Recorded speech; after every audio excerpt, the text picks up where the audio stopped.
All right. Welcome to the Black Wednesday. Lots of Steelers stuff to talk about that doesn't have to do with, potentially trading for a receiver. I know that's been kind of the talk of the town the last week or so. We'll still touch on that because, I feel like you have to, especially, it's May 1st. You might as well keep the speculation going, keep the conversation around it going.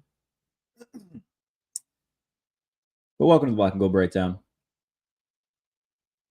On today's show, Payton Wilson is going to be, a nice focal point today. Luke Kuechly appeared on Up and Adams and was talking about him.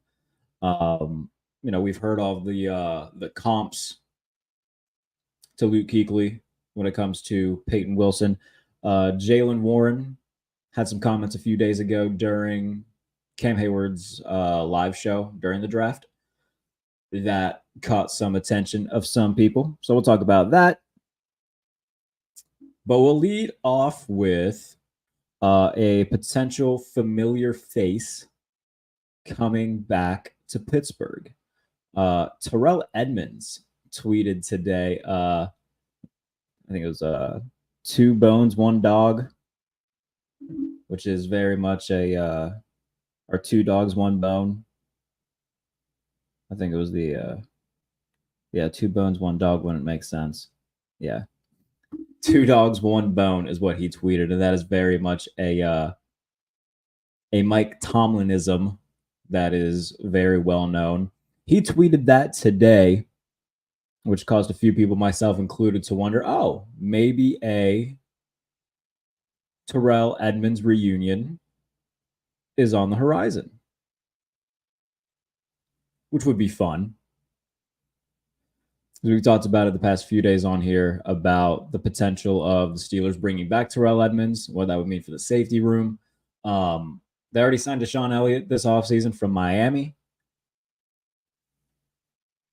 But obviously, Terrell Edmunds, somebody who played well in Pittsburgh prior to leaving for Philadelphia on a one-year deal last year, and then he got traded to the Eagles or to the Titans from the Eagles as part of the deal for Philadelphia to acquire Kevin Byard.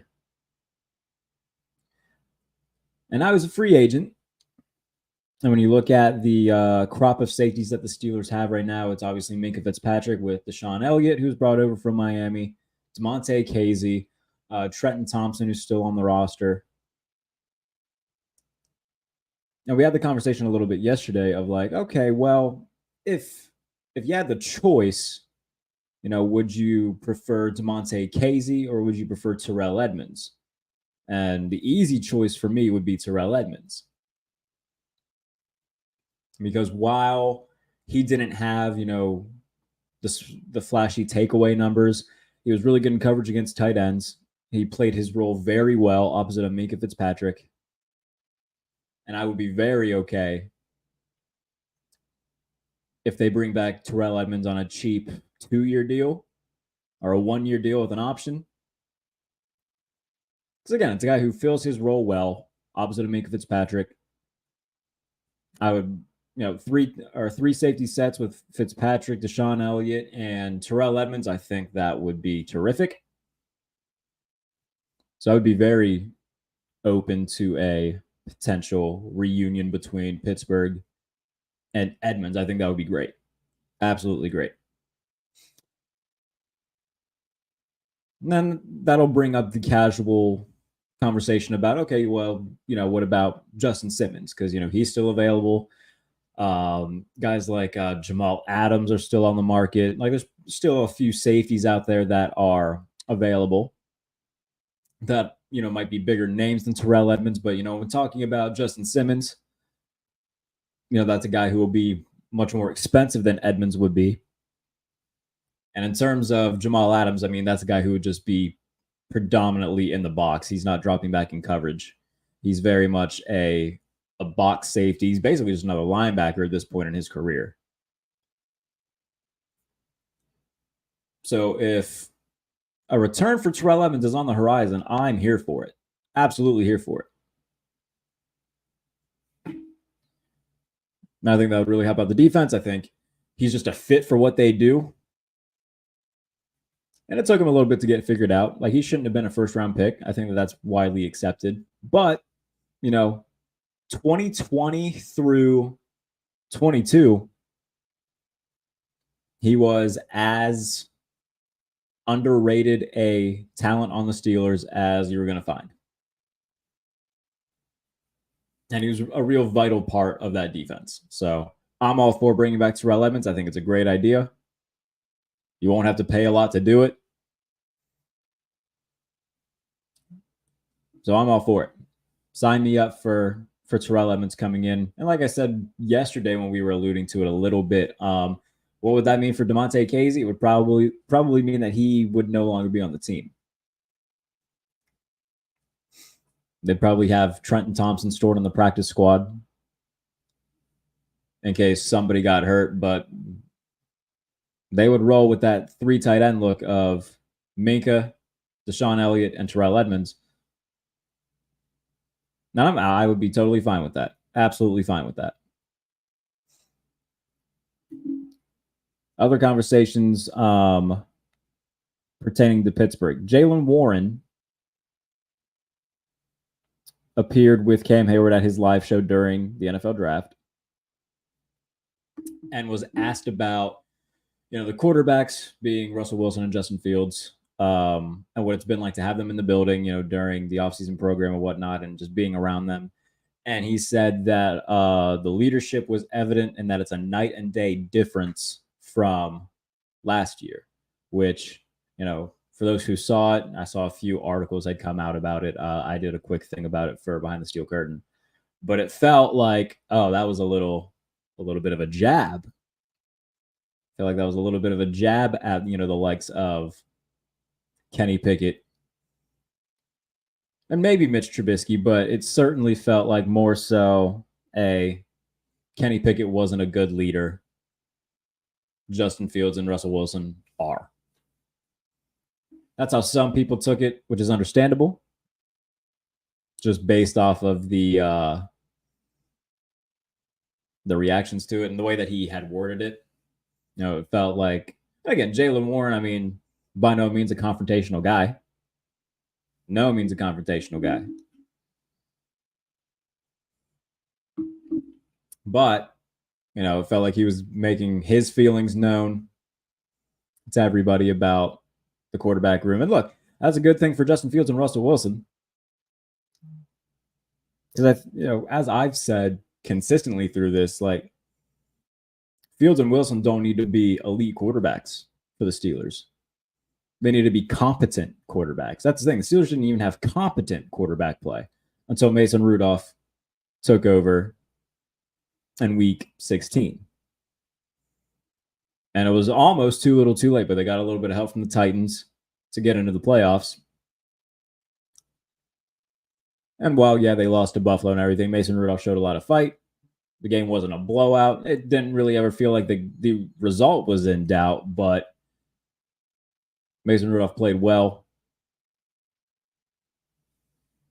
But it certainly felt like Jaylen Warren was taking a little bit of a jab at last year's quarterback's room with that comment. And by the way, I don't think it's much of a secret that Pickett lost the locker room. You had Cam Hayward, Pat Freiermuth, TJ Watt all basically actively recruiting Russell Wilson to come to Pittsburgh. That tells you all you need to know about how they felt about Kenny Pickett. They didn't want him there. They knew that they needed to upgrade at the position if they wanted a chance at making anything resembling a deep playoff run. They knew that Pickett wasn't going to get them there. They knew Mitch Trubisky wasn't going to get them there. Mason Rudolph wasn't going to get them there either, but I don't think there was any sort of resentment from anybody toward Mason Rudolph.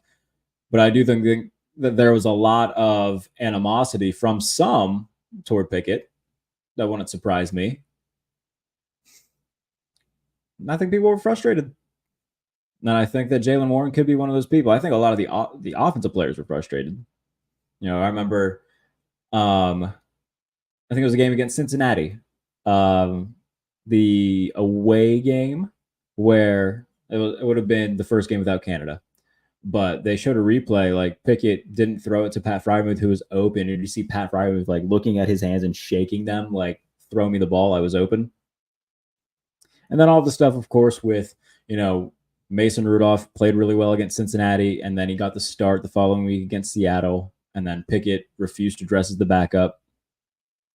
So many, I think that guys were just ready for him to be gone. I don't think that they're upset in the slightest that he is gone. And now, we see what happens with Fields and Wilson, which I'm actively excited about. Excited to see them in Latrobe. Excited to be at training camp to see it up close in person. I think it's going to be a lot of fun. I think there's a lot to be excited about.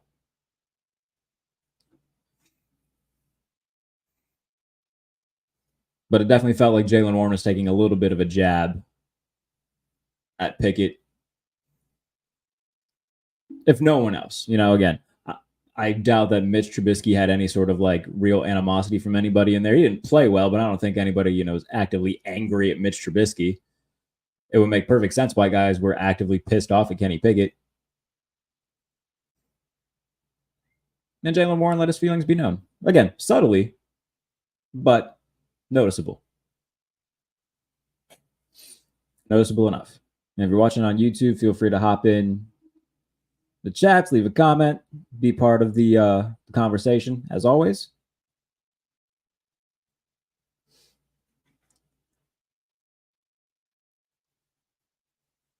But Jaylen Warren letting his feelings be known.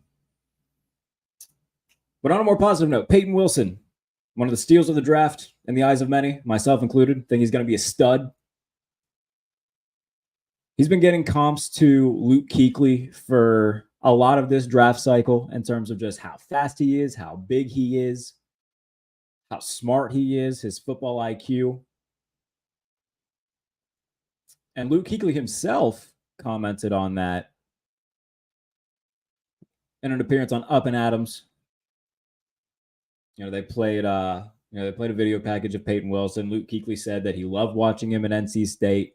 And he commented on, they put up the graphic of Payton Wilson and Luke Kuechly next to one another.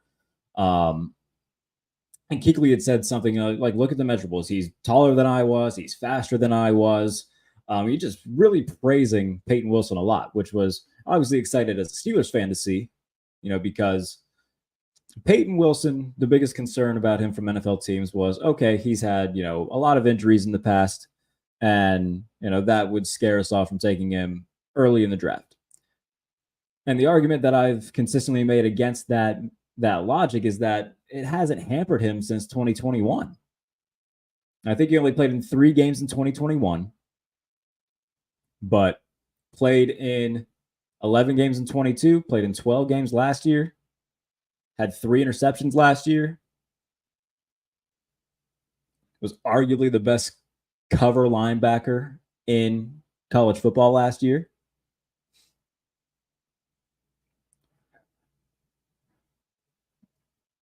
And for most people, was the number 1 linebacker on their board this year.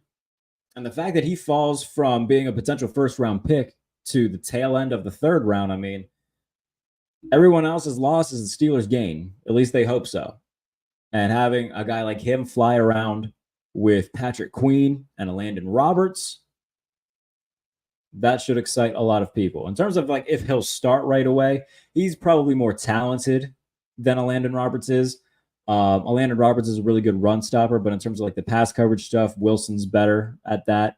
And I think a guy like Wilson will allow more freedom for Patrick Queen in the middle of the field as well to kind of, hover, chase some guys around. Overall, the pick should end up being great. And that's the biggest thing here, is that the pick should end up being awesome.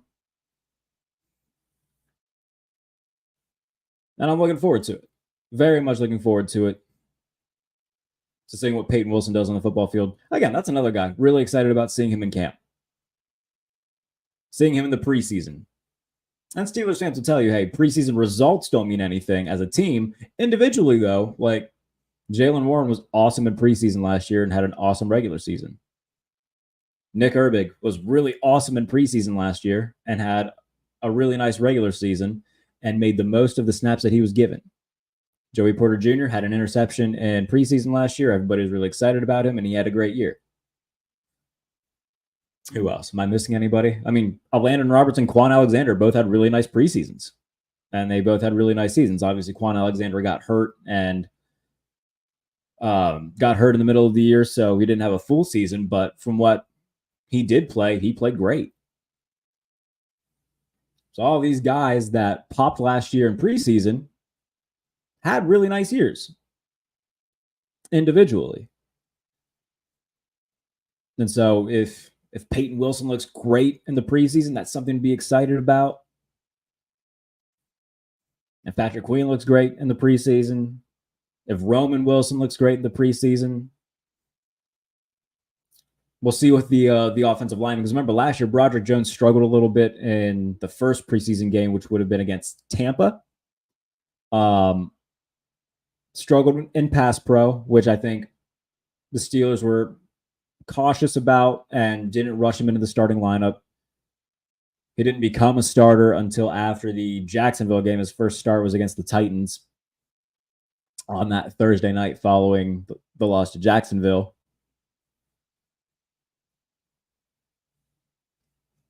So I'm excited to see all these guys. Excited to see Fatanu, Frazier, both Wilsons. We'll see Logan Lee too. I mean, they add to the defensive line to that's a spot that needs depth, especially going forward, because a guy like Larry Ogunjobi on the last year of his deal. The guys like Isaiah Loudermilk are still trying to prove themselves. They brought back Monty Adams. I'm trying to think who else is behind them right now. Obviously, Keanu Benton's great. Obviously, Cam Hayward's great.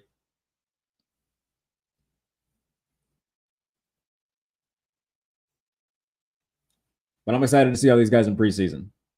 We'll see what they end up doing with Watts. My guess is they move him to safety. He becomes more of a special teams type guy in year one. Maybe he's on the practice squad for a little bit, but I think that with the lack of depth they have, they might just have him listed as a corner, a guy who can move around and play nickel, play safety, play special teams. I mean, that's the type of guy that you want on your, to have near the bottom of your 53-man and the 46-man active, just in case something goes down. You can plug him, play him in a few different spots. It might not be perfect, but having that type of player will be interesting. I can click.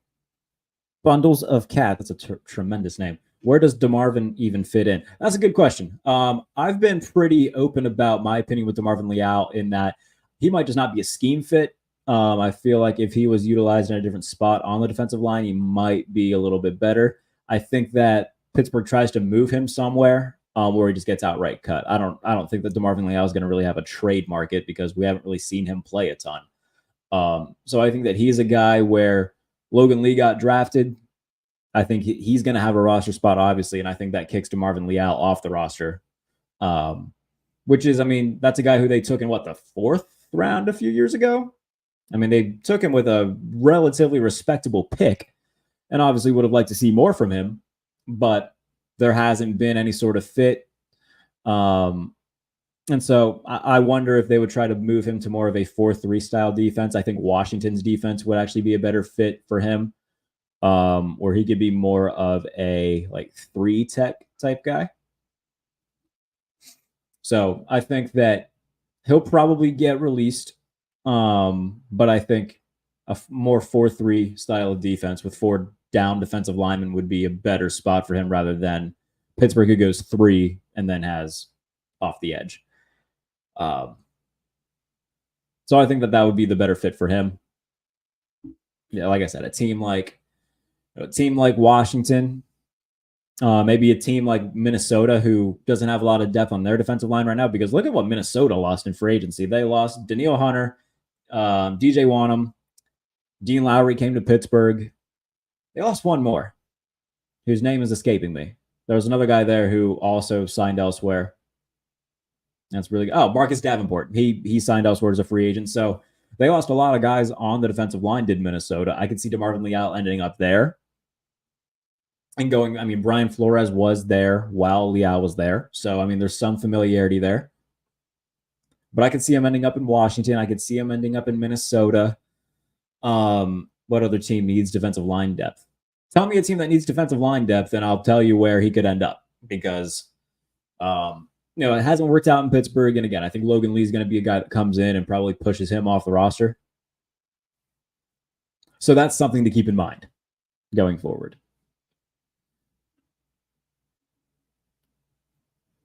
But I do think that, unfortunately for DeMarvin Leal, he'll end up elsewhere. But hey, if he gets signed, then that's great. Great for him if he gets signed. It just depends on where he would get signed. And again, if you're watching on YouTube and want to leave a comment, absolutely. Be part of the conversation. If you have any questions, comments, doesn't even have to be about, the defensive line. It can be about anything Steelers related, anything NFL related. Absolutely throw them in the chat and we'll talk. It's mainly what this show is for at this point. I'll give my opinions and everything, but over the past week or so, you guys have really been tuning in and being a part of the conversation, which is awesome, and I absolutely appreciate it. So thank you for doing so. But yeah, absolutely. Whether you're watching on YouTube, on Twitter, wherever you are watching, if you want to leave a comment, we'll extend the conversation here. I suppose we can keep talking about these wide receivers as Tom Ford comes in. Appreciate you, Tom. Who do you think the Steelers will trade for at wide receiver? I feel like the answers keep getting a little bit more complicated by the day. So you look at, they reached out to Denver about Courtland Sutton, both before and during the draft. They were told no.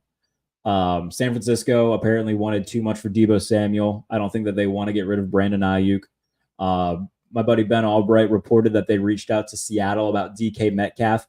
The way that he worded it was more so of, he doesn't think a trade will get done, but it doesn't sound like Seattle outright told them no. It might be a situation where they just have to wait till after June 1st to save Seattle some money. So that's a name to watch. But he also said that there was at least half a dozen teams that Pittsburgh reached out to.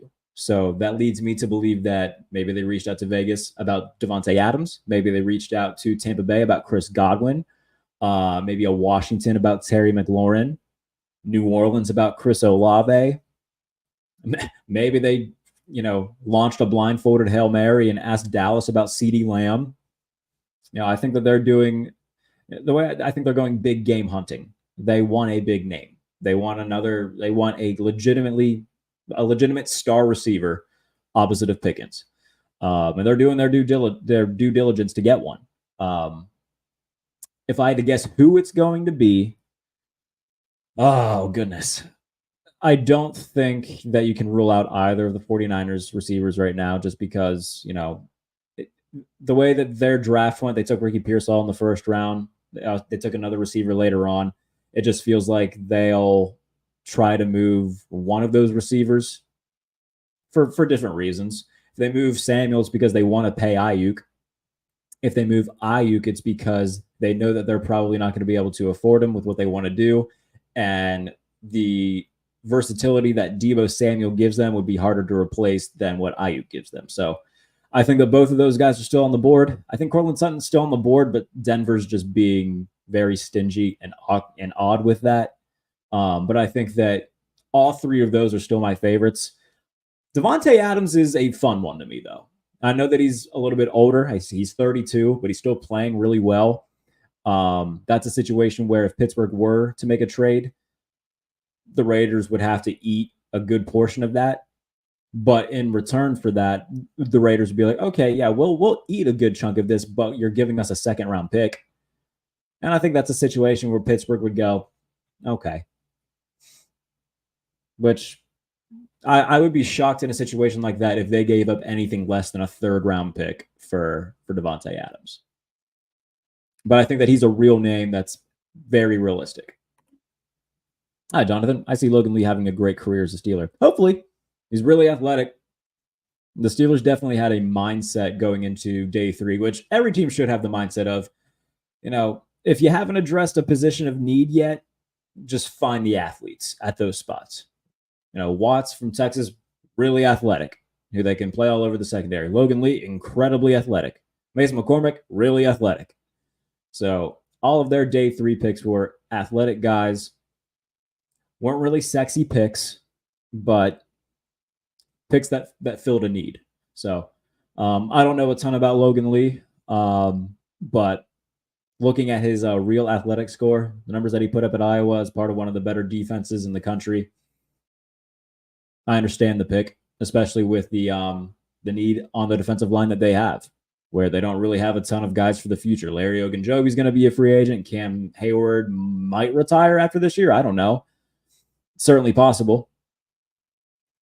At the very most, he has 2 years left in Pittsburgh. That's my guess. I think that he's on the last couple years of his deal. So you need guys other than Keanu Benton.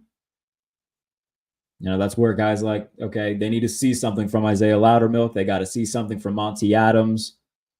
They haven't seen anything from DeMarvin Leal, which we already talked about. So I wouldn't be surprised if they end up cutting him, or if they find a market for him somehow, just trading him for, a day 3 pick in 2025 or 26.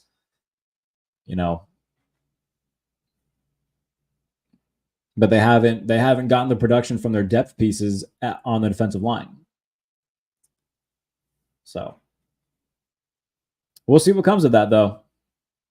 They brought in a Dean Lowry from Minnesota, hoping that he'll give them something going forward. So they're trying to fill those holes. And I think that Logan Lee, I'm excited to see him in preseason.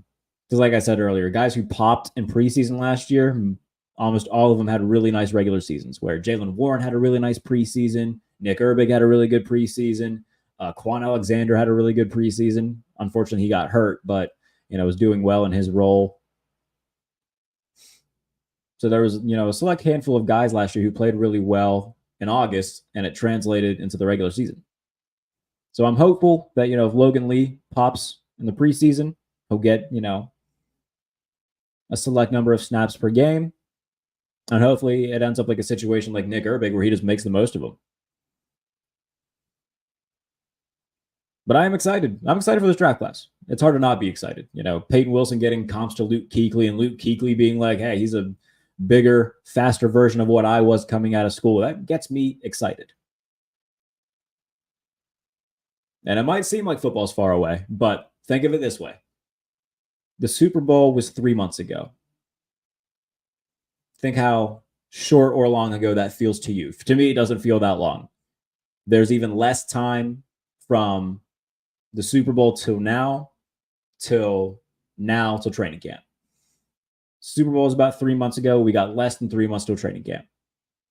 Guys will report probably, July 22nd, July 23rd is probably when the first group of rookies will show up to respective camps. Vets will show up a couple days later. And then and about the same amount of time from the Super Bowl till now, we'll have the Hall of Fame game from now, 3 months' time. And again, Super Bowl doesn't feel like it was 3 months ago to me. I don't know if it feels that way for y'all, but it doesn't feel that way for me. This offseason has flown. Absolutely flown by. And there's less time from the Super Bowl till now than there is from now until training camp. And that excites me a lot. And again, if you're not already subscribed to the channel on YouTube, absolutely, please do that. Black and Gold Breakdown is now going to be going daily. By the way, I didn't announce that yet on the channel, but I said it on Twitter today that I would start doing these, probably Monday through Friday around this time. So between like 6:30, 7:30, depends on when everybody would want me to do them. But if people want me to push it till 7:30, just so they can absolutely be sure that they can tune in live, I can push it to 7:30. Start at 6:30 today. So between 6:30 and 7:30 is when I'll usually do these, Monday through Friday. Obviously, if something happens on like a Saturday, like if a trade happens on Saturday, then I'll hop on and do, we'll have a chat about it. But Monday through Friday, doing this on the YouTube and on Twitter. And if you want to subscribe to the YouTube, absolutely would be awesome. And if you want to leave a comment, by the way, keep the comments coming in. We'll keep having little chats. Doesn't have to be about defensive line necessarily. Doesn't even have to be Steelers necessarily. If you have general NFL questions, by all means, whatever is on your mind, throw them in the comments and we'll keep this thing going. Jonathan says, my favorite player on the D is Miles Killebrew. I've been disappointed that he hasn't cracked the starting lineup. Well, you got to remember, he's very much their special teams ace. And when you got, the likes of Minka Fitzpatrick back there, he's not necessarily a, starting safety. He's a really, really, really good special teams player. He's an all-pro special teams player. He's terrific. But there's a reason why he's not, a defensive starter. It's just that's not really his thing. He's found his niche on special teams, and that's awesome. And I would love to have Miles Killebrew come on the show. I think that would be great. So, I love Miles Killebrew. He's a great special teams guy, but starting safety just isn't necessarily his forte. If they need to plug him in like they did last year, then that's fine. If he has to fill in for a few games, then sure. But, long-term starting safety, I don't know if that's really in the cards. Hi, Marjo. 7 p.m. Okay, so we'll start them between 7 and 7:30 then, going forward. I'll keep that in mind. Thank you for the feedback. That is very helpful. And for people coming in, if you weren't here for the start of the show, Terrell Edmunds had tweeted today a very old Tomlinism, which is 2 dogs, 1 bone. He tweeted that today, and a few people were like, oh, maybe a Terrell Edmunds reunion is on the horizon. That would be something, which is crazy because, we talked about it yesterday on the show about like, hey, if they were going to bring in another safety, I wouldn't mind it being Terrell Edmunds because he fit his role on the defense. It took him a little bit to find his footing, but from 2020 to 22, he was a really valuable part of the defense. Signed a 1-year deal last year with the Eagles. They ended up trading him mid-year as part of the deal to get Kevin Byard. And now he's still a free agent. I wouldn't mind at all if they brought him back. I think that makes all the sense in the world. It would more than likely mean that Damontae Kazee gets cut or traded. But I think Terrell Edmunds is better than Damontae Kazee. Doesn't have all the splash plays like Kazee tends to, but I think a lot of that is, being right place, right time. Terrell Edmunds was really good in coverage against tight ends, and coverage over the middle of the field is something that the Steelers have struggled with in recent memory. Now, they've got 2 coverage linebackers now that are supposed to be really good at it with Payton Wilson and Patrick Queen.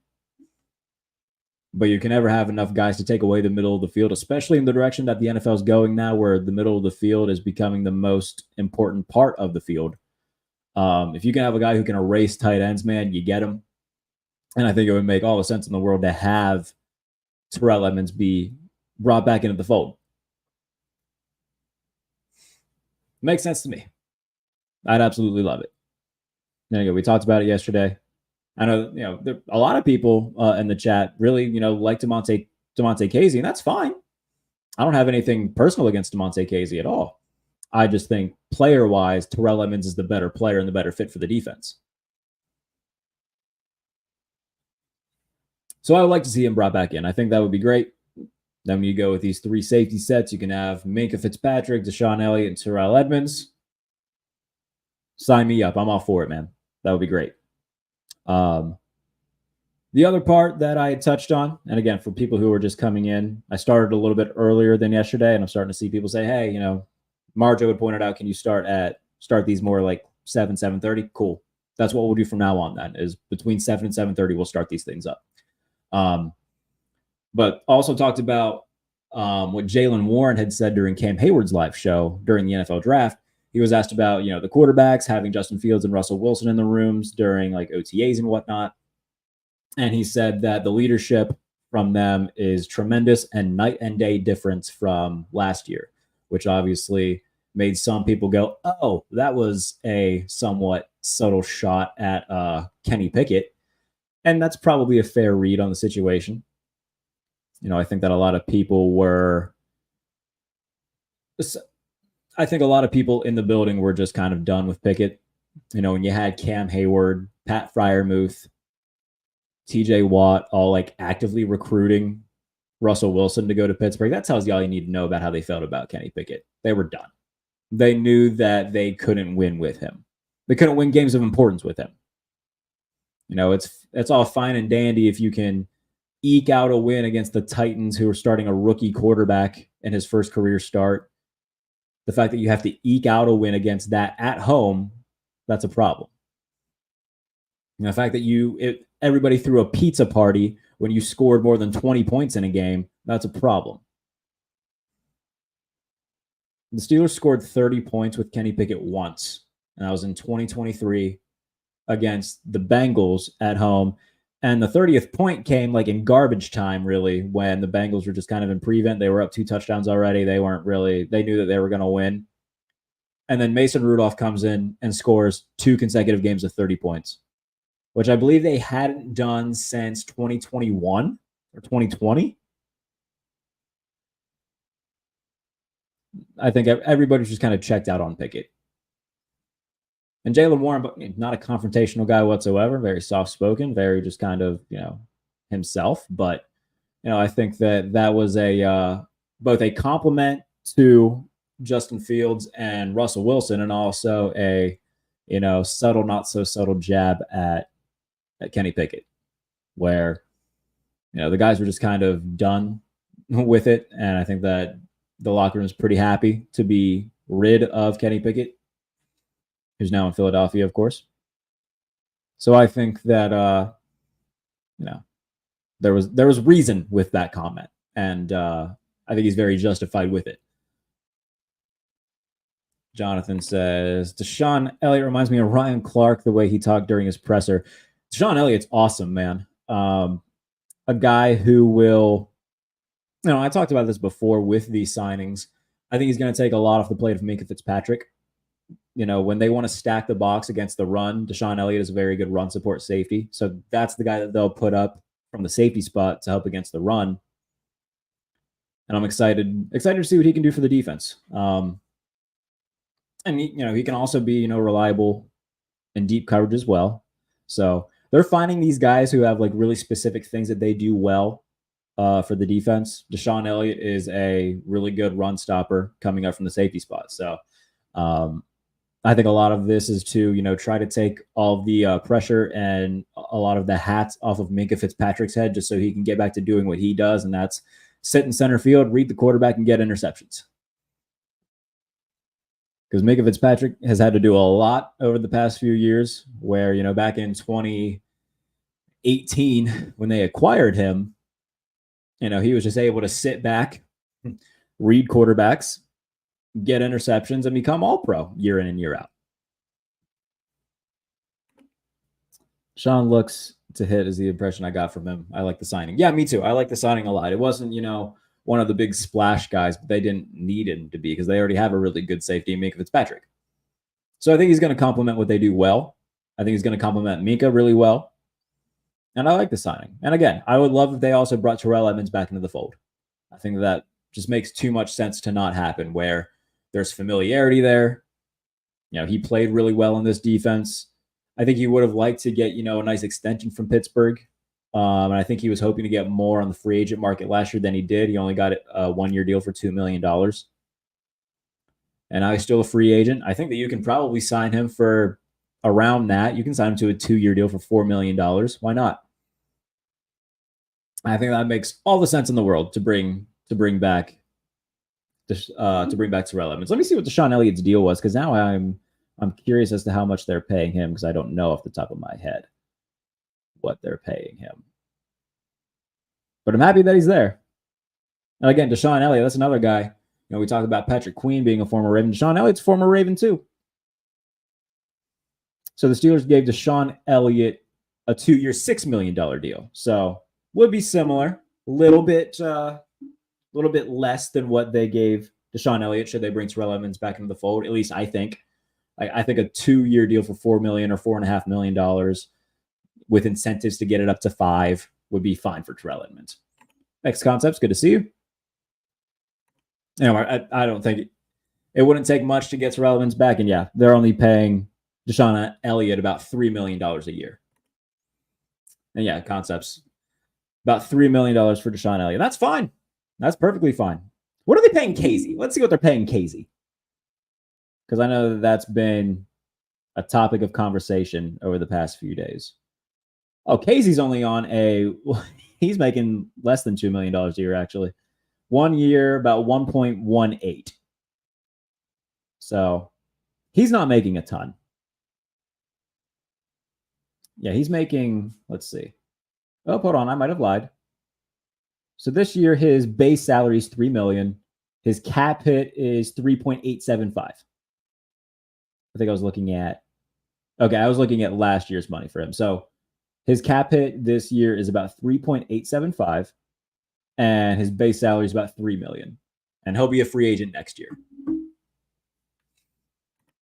Casey's quality depth. Yeah, I mean, again, I would rather have Terrell Edmunds than DeMonte Casey, personally. I think that Terrell Edmunds is just a better pure coverage guy when facing tight ends and can help erase the middle of the field more than Casey could. Casey got beat often last year. Like, go back and watch the the New England game. Casey wasn't great.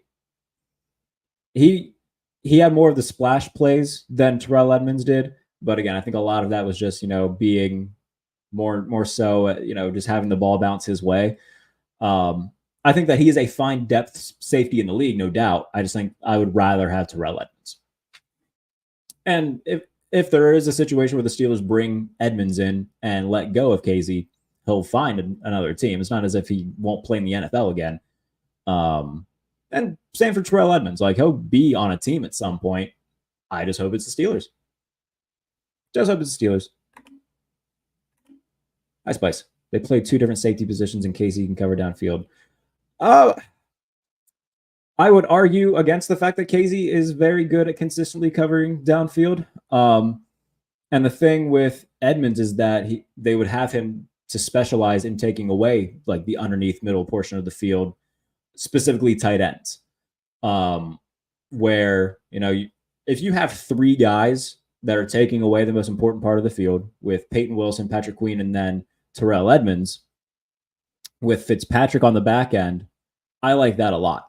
I think that just makes more sense to me. Casey's hit on Pittman was elite, though. And the thing with that, though, is like, it wasn't Casey's fault. I'm never going to blame Casey for that. That was a bad throw.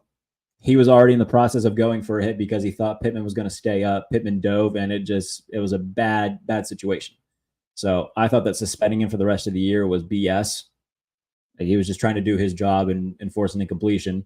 It just so happened that it was against a bad throw. Pittman dove after the fact, and there was a bad collision. So I don't blame that on Casey. I don't blame that on Casey. It's never a fan of Edmonds. A lot of people, like I said, I think that Terrell Edmunds was one of the more underappreciated Steelers of the last, 5 to 10 years.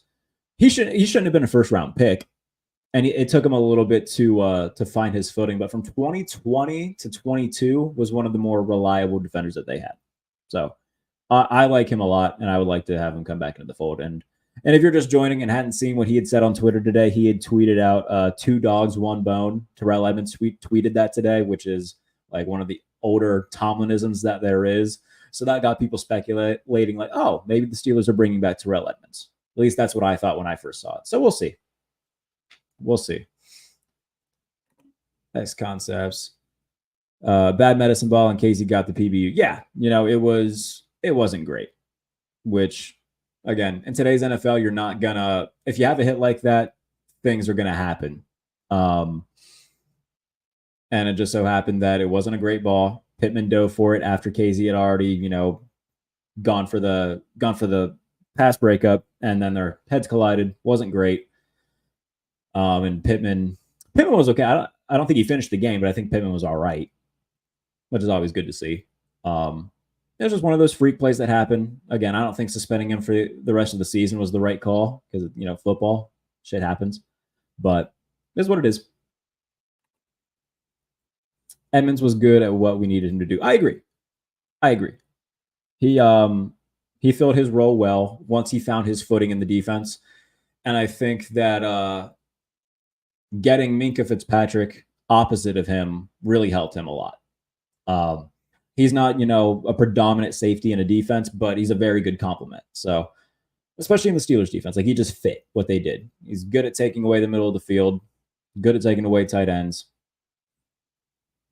Happy to, I would be very happy if they brought him back into the fold. I didn't realize that, right now they're paying Deshaun Elliott about $3 million a year. The base salary for DeMonte Casey is about $3 million a year. How much money could they save if they cut Casey? Oh, they could save money. Yeah. So if they, let me pull it up right now. Yeah. So if they cut Casey, they would save $3 million, and they could use that money to sign Edmonds. That's what I would do personally. But again, that's just me. And if you also missed it, I had hinted about talking about this for the past few days, but Luke Kuechly was on Up and Adams talking about Payton Wilson, and he basically said, yeah, he's a bigger, stronger version of me when I came out into the NFL. And they put up like one of those side-by-side graphics where it showed like their height and weights side-by-side and their 40 times and stuff like that. I think Wilson ran like a 4.43, and Luke Kuechly, I think, ran a 4.51, 4.52, something of that nature. So I'm excited about Payton Wilson. I'm very excited about Payton Wilson. I didn't think that him coming to Pittsburgh was ever like in the cards, so I never like thought about it being a possibility. But when it happened, man, I was incredibly excited to have him come. Incredibly excited. So we'll see what that brings. We'll see what that brings. Having him and Queen, I don't know if he's going to start right away. We know that the Steelers are notoriously like very patient, sometimes to a fault. So we'll see if he starts right away. I think skill-wise and just athletic-wise, he's better than Landon Roberts. Landon Roberts is good against the run, but also so is Payton Wilson. So I think that having a Landon Roberts as like the third guy in the rotation would be good, and having Payton Wilson and Patrick Queen start. All right, I got a lot of comments coming in.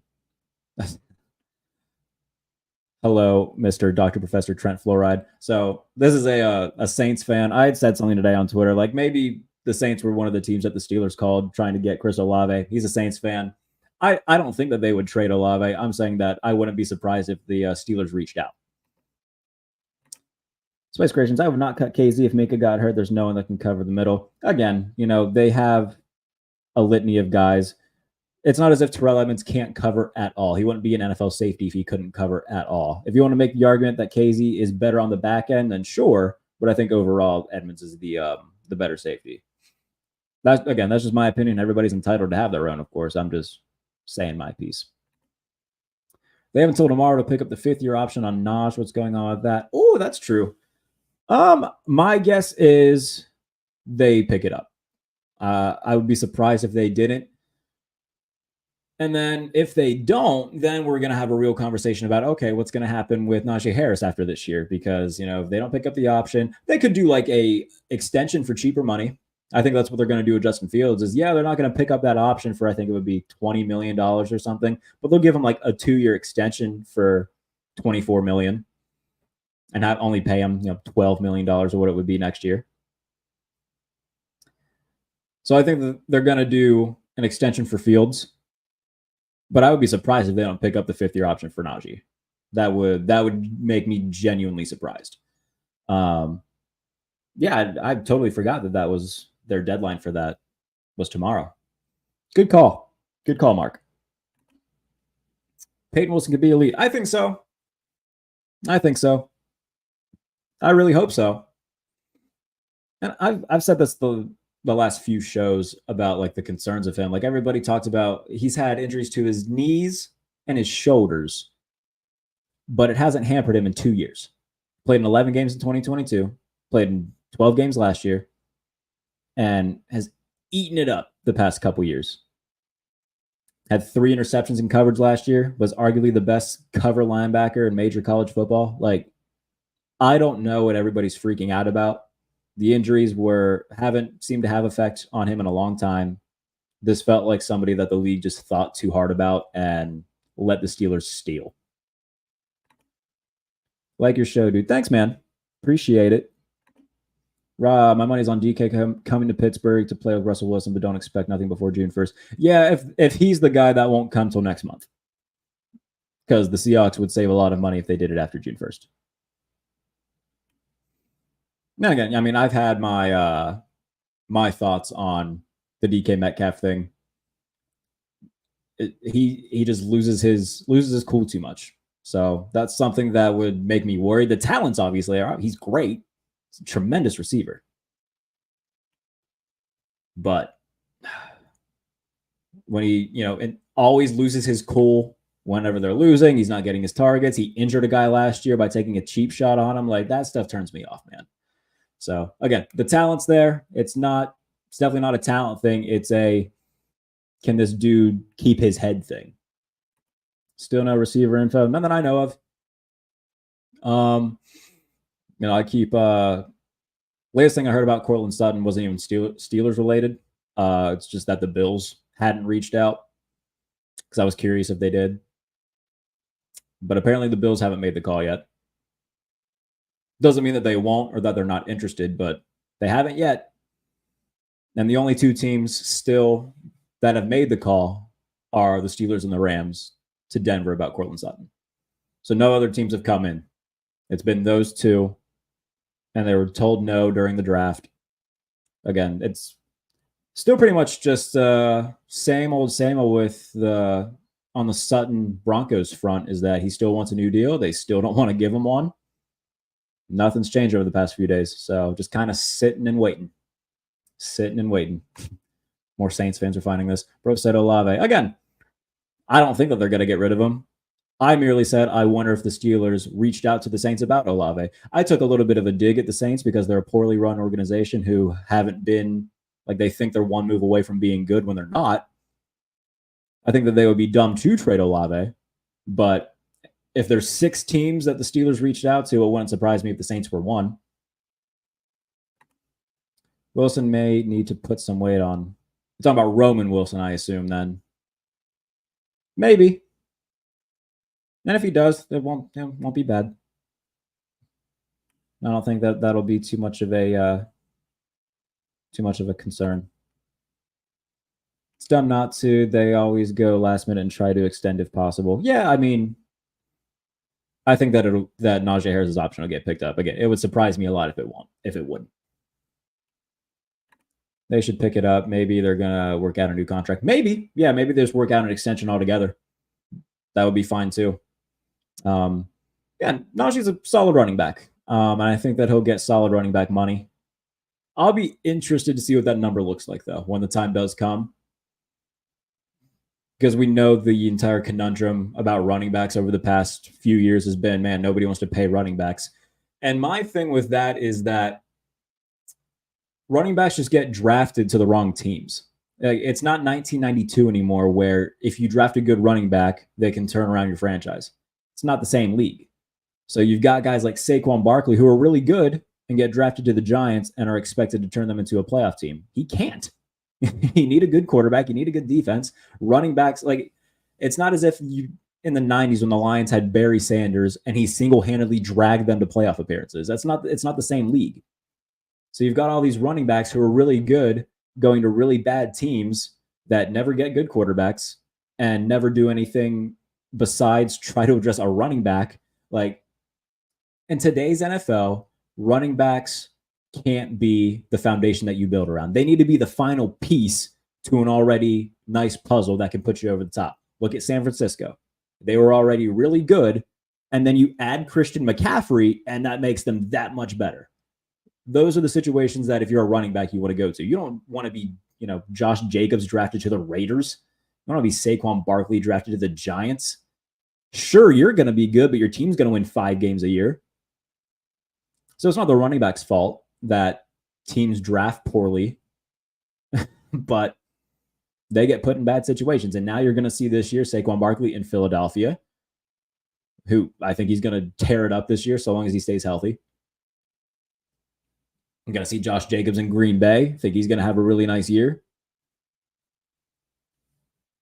So it's not the running back's fault in terms of the the lack of money that they get, but that's just what it is. It's a different league, and teams are dumb and think that, rather than addressing quarterback, rather than addressing offensive line, they take a running back and they kind of pigeonhole themselves. So, just my thoughts. All right, more. I think there's more Saints stuff. The lineup today, Saints would smoke the Steelers. No, they wouldn't, dude. They absolutely wouldn't. No, they would not. Saints defense is prehistoric at this point. Tyrann Mathieu was fun in 2011. Derek Carr is horrible. And outside of Chris Olave, maybe Alvin Kamara, but even then, Alvin Kamara's taking a step back. The Saints are the most boring team in the NFL. I think that's pretty safe to say. There is nothing exciting about the Saints. The quarterback's old and bad. The receiver's good. Olave's good. Kamara's declining. The defense is all prehistoric and old. Oh, they saw a Chase Young. Sprinkle that in as if that'll make a difference. The Saints are the most boring team in the NFL. I've got nothing remotely good to say about them. They're not good. Man, if they land Metcalf, stairway to 7. Tell me how good the quarterback is, and I'll tell you if that's possible. Because everything else can be good on the roster, but if the quarterback stinks, it doesn't matter. Doesn't matter. All these Saints fans are really finding this. Why do you think the Saints would entertain an Olave trade? I don't think they should. I'm saying that it wouldn't shock me if the Steelers reached out. Because there's at least 6 teams that they reached out to. And look, they could have reached out, and the Saints could have answered the phone, laughed, and told them to piss off. That's a very real situation. I'm saying that it wouldn't surprise me if the Steelers made the call. Seattle needs DK. I think Seattle's in a weird spot. Because Seattle is like in a weird transitional phase where their quarterbacks are Geno Smith and Sam Howell. I think that Geno kind of peaked in 2022. Like that resurgence here, they're not going to replicate that again. They have a new head coach, a new defensive-minded head coach with Mike McDonald. They've let a lot of guys go. I think that Seattle will be open to it just because they're kind of going into a new era under a new vision. So it wouldn't surprise me if Metcalf ends up being the guy. Tomlin is typically good with handling attitude, and that's a good point. I mean, Mike Tomlin is very much a player's coach. So we'll see. But it is something that I would have concerns about for sure. Slim pickings on wide receiver. Not really, man. There's a lot of options out there in terms of trade guys. I don't know what this means. This just says Payton. We talking about Payton Wilson in terms of gaining weight. I think his weight's fine. He's not tiny. For run support, I think Payton Wilson's fine with. I don't know the number off the top of my head, but I think he's fine. Sam said, favorite pick of the Steelers class. It might be Payton Wilson. Just the value that they got him at. And if he lives up to his potential, he could be like a legitimate top 5 linebacker in football. So I think Payton Wilson's probably my favorite. Might have the worst wide receiver room in the NFL. I don't think the worst. I'm trying to think of a team. The Cardinals is pretty bad. Their number 1 wide receiver right now is Greg Dortch. So I think the Cardinals is worse right now. The Patriots drafted 2 guys. They took Jalen Polk and Javon Baker. But behind them, it's Kendrick Bourne, Pop Douglas. So theirs isn't very good. Polk and Baker could both end up being all right, but I mean, overall, it's not great. Yeah, I don't think that they're the worst. Pickens definitely helps the, be more top heavy. But again, they're going to get a guy. What their current group of receivers looks like right now will not be the final group of receivers week 1. Everybody's on the Naji's top 5 train. I'm not. He's fine. He's above average for sure. I don't think he's elite. Saints are in no position to be boasted about. Yeah, the Saints have been 1 move away from being great for like 6 years. I'm not worried about the Saints. The more I watch of Roman Wilson, the more I like the pick. Yeah, I agree. They're going to do a lot of the same stuff that Michigan did with him, which is a lot of those play action crossers. He's going to live and die off those, buddy. That's going to be his game. It's going to be play action crossers. It's going to be down and dirty blocking in the run game. They can send him on some deep crossers as well. Like he'll have a role in this team. He'll have a nice rookie year. Ravens wide receiver room. That's a good shout. Yeah. Because I got Zay Flowers. I think Pickens is better than Zay Flowers. Who the hell else do they have? Rashad Bateman. He was always hurt. And they just extended him. So, yeah, they don't have a good receiver. I couldn't tell you who any of their other receivers are. Is Devin Duvernay still there? Or did he sign elsewhere? I think he was a free agent this year. I couldn't tell you who any of their other receivers are.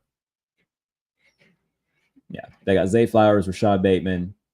Odell was there last year. He's a free agent. He's not coming back. I couldn't tell you who another Ravens receiver is right now. They draft a guy? I think they drafted a Devontae Walker from North Carolina. He'll be there. He does one thing, and that's run fast, straightforward. So he's going to be consistent fly routes and screen passes. That's going to be Devontae Walker.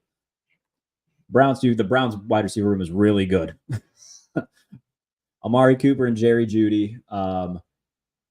Who's the cat that they got from Elijah Moore from the Jets? They just drafted Jamari Thrash. They've got a good receiver room in Cleveland. They have they did draft Marvin Harrison. I'm an idiot. Okay, maybe they are worse than Are they worse? Yeah, they're worse overall than the Cardinals right now. I totally just let that slip out of my head that they drafted Marvin Harrison Jr. Whoops. My B. I don't know how I forgot about that. It's been a long week, guys. It's been a long week. Doing a lot of work. Doing a lot of write-ups. Doing a lot of this. Forgive me. Okay. They might have the worst. I don't know. I think the Ravens is worse. They're definitely bottom 5. But as I've said, their current group of receivers, that's not what it's going to look like week 1. They're going to add a guy. So fear not. It's May 1st. There will be a new guy there by training camp. Absolutely. Cardinals draft. Yeah, I know. Sorry.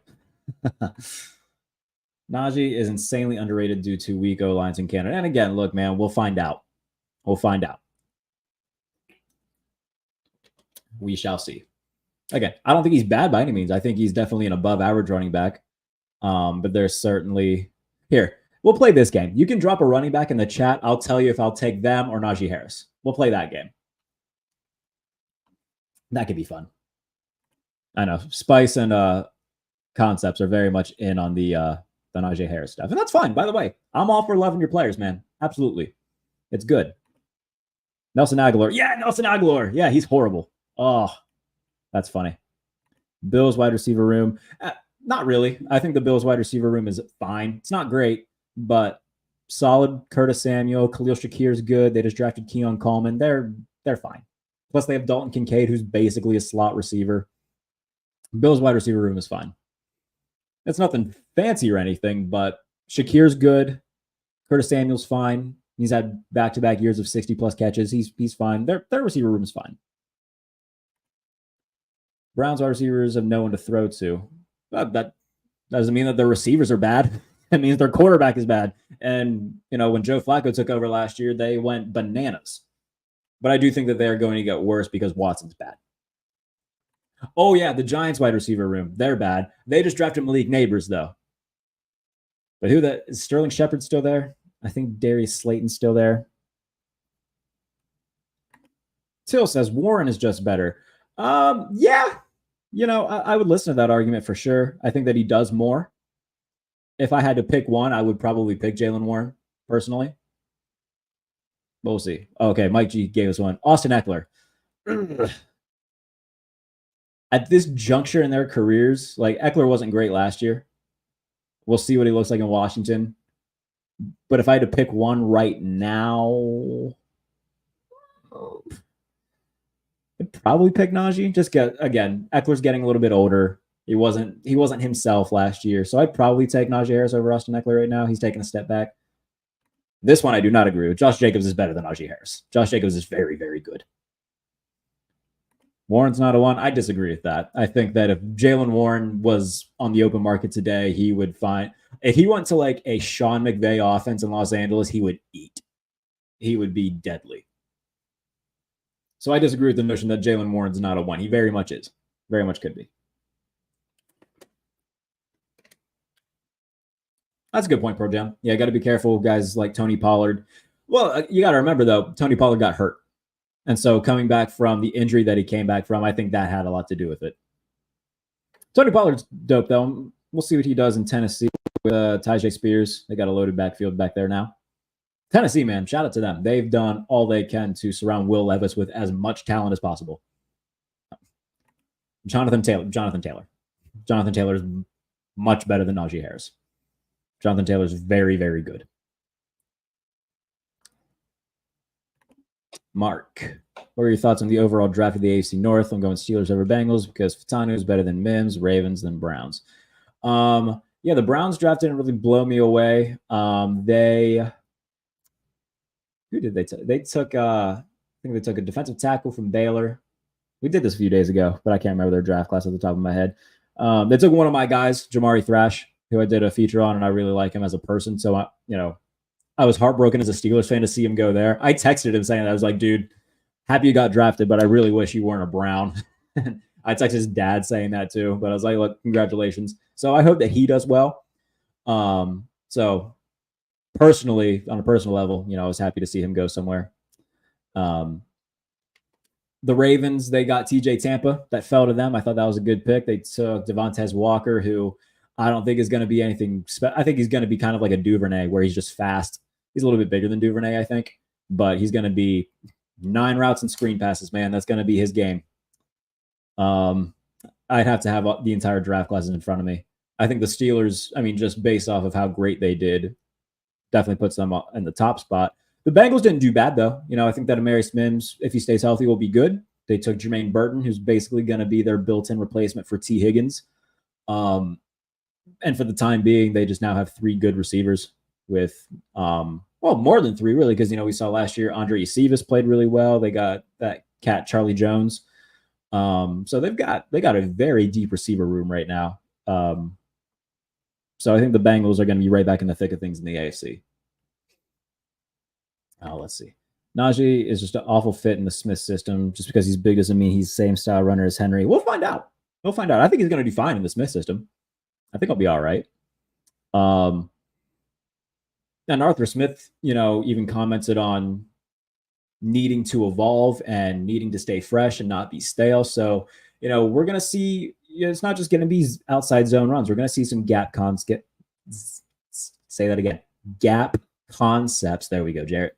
We're going to see some gap concepts filled in because, Zach Frazier's good in space. Broderick Jones good in space. Fatanu's good when he's allowed to pull. So we're going to see more than just, outside zone runs in the Arthur Smith offense. That's going to be their, core philosophy, but we're still going to see some gap stuff. We're going to see some, this isn't going to be Matt Canada, where it's just like, this is what I do. This is the only thing I'm going to do. Like, we're going to see some things get mixed in, and I fully believe in Arthur Smith to do that. So I think he'll be fine.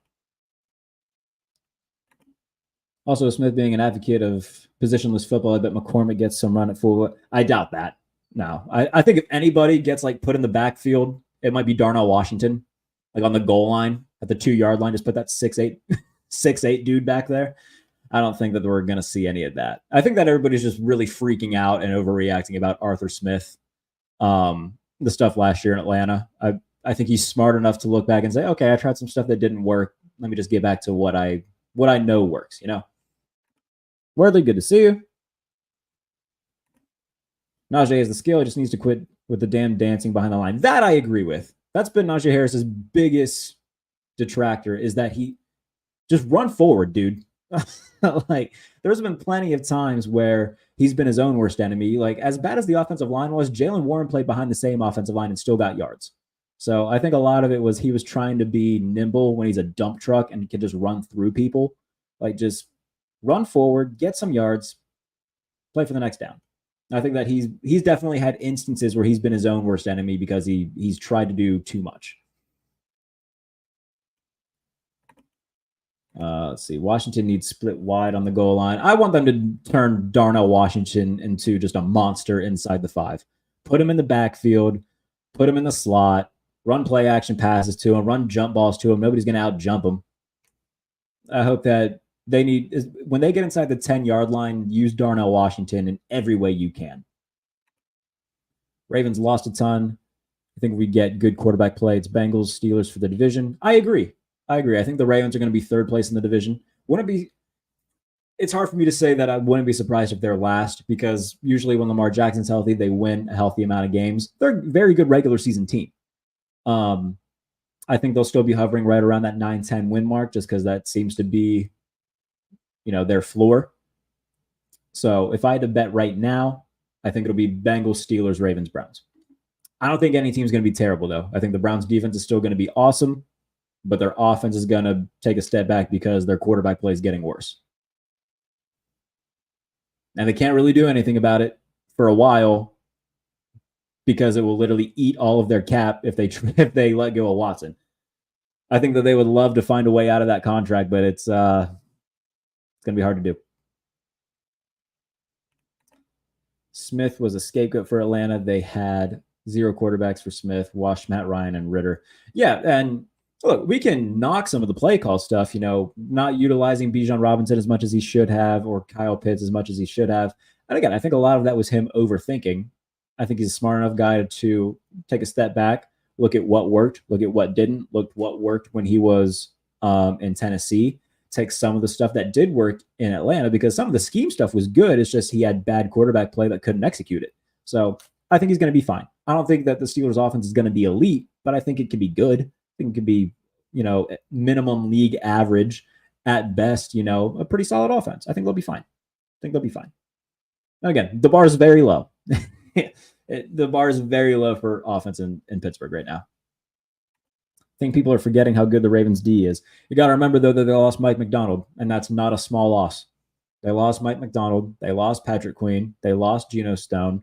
Matt Abike's back, and that's good. And they still got Kyle Hamilton. They still got Marlon Humphrey, but they've lost multiple key parts of that defense, specifically the guy who, put it all together and made them arguably the best defense in football. So I think their defense is going to take a step back this year too, which, by the way, they were more than likely going to anyway in some shape or form, because they were just that good last year.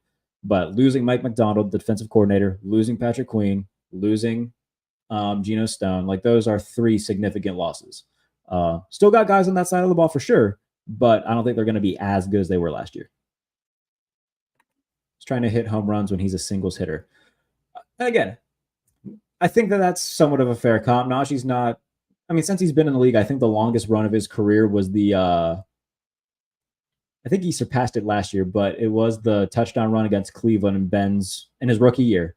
He doesn't pop off long runs. And remember last year, that was the conversation in the preseason, because Jaylen Warren had that 70-yard touchdown run against Buffalo. And a lot of people were like, look, guys, Najee Harris isn't doing that. And that's just something that Jaylen Warren has that Harris doesn't. And that's that kind of extra gear that he can kick it in. And we saw Jaylen Warren did it against Cleveland as well this past season. So there's some things that Jaylen Warren does that Najee Harris doesn't, and that's just what it is. At the same time, though, again, I'm not saying Najee Harris is a bad running back. I think he's a good running back. It's, I think that some people do overrate him a little bit, though. Deshaun Watson is garbage. Yeah, he's not good. There's still some Browns fans, though, who will die on the hill for Deshaun Watson, who hasn't been good since the Trump administration. Deshaun Watson hasn't been good since Corona was just a beer. He's been so bad for so long, and people just keep holding on to this goofiness. It's so dumb. All right, let's see. Tom Ford might get crucified for saying this, but unfortunately, I don't believe the Steelers will make it to another Super Bowl as long as Mike Tomlin is head coach. Hey, the numbers back that up. If they did make it to another Super Bowl with Tomlin as head coach, it would be the longest stretch between Super Bowl appearances for a head coach in NFL history. So historically speaking, you're probably right. But again, we've seen stranger things happen. There's a lot more longer tenured guys in the NFL now, where you got, Andy Reid, obviously, John Harbaugh. You can say the same thing about John Harbaugh. I believe if he made it to another Super Bowl with the Ravens, he would then take over the mantle of the longest stretch between Super Bowls for head coaches. So, it's a different era. I'm not going to rule anything out, but historically speaking, that's probably pretty accurate. Again, not saying that I don't believe in Tomlin. There's some times where I don't, but it always comes back around. But historically speaking, yeah, it would be a feat, just numerically. Check Bijan and Pitt stats. They played very well. I don't get why Atlanta fans say they used them wrong. Bijan was hurt. So a lot of the stuff was that like specific plays. Like there was a play I think against Tennessee last year where like they had Jonnu Smith, like they ran him throwing the ball. Kyle Pitts was blocking. It was just a weird ass play, and people focus more on those small things than they do the overall picture. Like the offense schematically was pretty solid. They just didn't have the quarterback to execute it. But Bijan, Pitts, like they were good. They were good. Again, I think that they're going to be fine. Odds on Burrow getting injured. I talked about this yesterday. All the stuff that's happened to Burrow, like it's just freak stuff. He can't help it. You know, the calf thing was a non-contact. He was just walking and then he hurt his calf. Didn't miss any playing time. He probably should have to get 100% sooner. And then the thing against the Ravens, like his wrist or his hand hit somebody on the helmet. And then he threw another pass, and I think that might have been what did it. But a lot of the stuff he can't really control. I think that he's going to be fine. I think he's fine. Ravens lost their DC. Yeah, losing Mike McDonald is definitely big. Naji will have his best year to date in 2024. Career high in yards, receptions. It's a high standard. High standard. And we'll see, because you got to remember, he's sharing carries. Naji isn't a 50-yard touchdown runner. He's a 5 to 10-yard. Well, even the best 5 to 10-yard runners will still crank one off every once in a while. We just don't see that with Najee Harris's game. That's one of my bigger pushbacks on him, is that like there's no explosiveness to his game. That, explosive plays from him are, few and far between. I think that's kind of my biggest qualm. He's a power back. That's fair. That's fair. I hear you. Ravens not the same team. Yeah, I think that they're going to take a step back. And I'll take a minute to, in case anybody wasn't here for, the stuff I addressed earlier in terms of, why, what we wanted to talk about in today's show. Luke Kuechly was on Up and Adams the other day and was basically just singing his praises. They put up the graphics, comparing Kuechly and Payton Wilson, and Luke Kuechly was like, "Oh my goodness, look at that! He's bigger, stronger version of me coming out of college." Said that he loved watching him play. So anytime you hear that type of stuff from Luke Kuechly about Payton Wilson, gets you excited. Jaylen Warren was speaking at Cam Hayward's live show during the NFL draft, and he was asked about the quarterbacks and what it was like being around Russell Wilson, Justin Fields. And he really highlighted that the leadership was tremendous and that it was night and day different from last year. And as soon as people saw that, they're like, "Oh, that's a pretty obvious jab at Kenny Pickett." And I think that's probably a fair assessment of things, where guys were just kind of fed up and they weren't too happy or too sad to see Pickett go. And I think that they were just over it. And Jaylen Warren was probably just over it. And I think that he's happy to have, a guy like Russell Wilson. Say what you want about him being, goofy or whatever, but a guy who's been there, done that, is a leader. And Justin Fields, a guy who's trying to, get his career back on track after, not being in the right spot in Chicago. So I think everything that they've done at that position has been really good. And I cannot wait to see those guys in the field, man. So very exciting. There's another thing that I had in mind that I touched on, I thought, and it's escaped me. It has escaped me. Oh, the Terrell Edmunds stuff. Yeah, we talked about that at length, so I think we can kind of move on from the Terrell Edmunds stuff. We talked about that enough, but if you didn't see the tweet, he had just tweeted a Tomlinism that said 2 dogs, 1 bone, which made some people think, oh, maybe the Steelers are bringing back Terrell Edmunds. So something to keep an eye on for the coming weeks.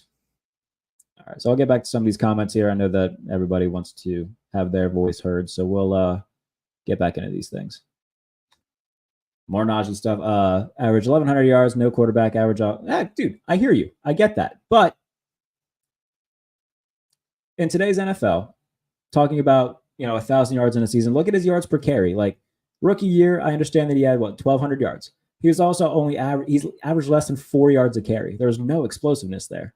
And it's a little bit easier to average that when you're getting the ball 20, 25 times a game, as compared to a receiver who's only getting 5 to 8 touches a game. So 1,000 yards anymore as a running back, I mean, you have to average like 54 yards a game to do it. It's not 1,000 yards today isn't what it was in a 14-game season. So I think he's fine. I think he's above average. I think he's a pretty solid running back. I don't think he's elite. And that's okay. Not everybody gets to be elite. That's what makes the elite one so special. It's okay. How's it going, Danon? Good to see you. Can't be as explosive when the offensive coordinator has you getting hit behind the line every play. That's fair. And look, my pushback on that, though, is while that's fair, there were also plays where, anytime Jaylen Warren got the ball, he seemed to always get positive yards. I think a lot of Naji's problem was that there was too much dancing behind the line of scrimmage. He wasn't just running downhill and getting positive yards. There were some issues with that. Let's not start this again, man. We're not trading Mike Tomlin. They're not trading Mike Tomlin. Not going anywhere.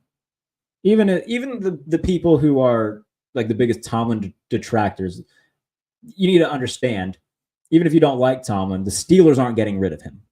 That's just what it is. Just what it is. Yards per carry doesn't tell the story. It kind of does. It really does.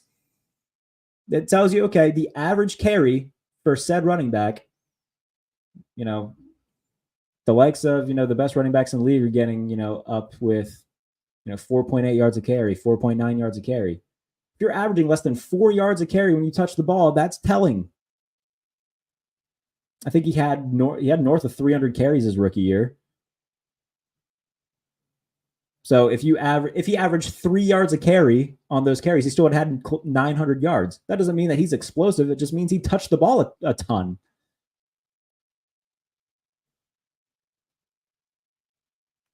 Trade the fan base before trading Tomlin. Yeah. No, he's not going anywhere, guys. No, look, last year, like after the loss to New England, I wrote like a longer piece about it. I was like, look, man, this thing's probably at its end. Like they can't keep banging their head against the wall expecting a different result. Unless they make real changes in the offseason, then they should just move on and start anew. But the changes that they've made, they seem to have realized, okay, we need to do something different. Made a lot of moves, personnel-wise, had a really good draft. Let's let it play out. We'll see. I agree with all that on Naji, but he doesn't miss time in the O-line quarterback play. Yeah, I don't want to make it seem like I have an issue with Naji, because I think that they should extend him. I'd be more than happy if they did. I'm just saying he's not an elite running back. And that's all I'm arguing. Now, he's not in the same breath as a Jonathan Taylor. He's not in the same breath as a Christian McCaffrey. And that's okay. Not every guy who plays in the league gets to be elite. That's what makes the really, really, really good ones so special. I just don't think Naji's special. I think he's good. But there's plenty of good. And that's okay. It's good to have a good running back, but he's not Christian McCaffrey. He's not Jonathan Taylor. That's okay. It's not Saquon Barkley. All right. Tom is the man. The organization around him needed an upgrade, and hopefully we have one. Yeah, I mean, again, it's never one guy's fault. Matt Canada was bad. That's definitely true. Mike Tomlin also kept him around far longer than he should have. That is also true. Kenny Pickett was bad. Wasn't a good draft pick. That's more on Kevin Colbert. The blame game can be passed around evenly with a lot of different parties,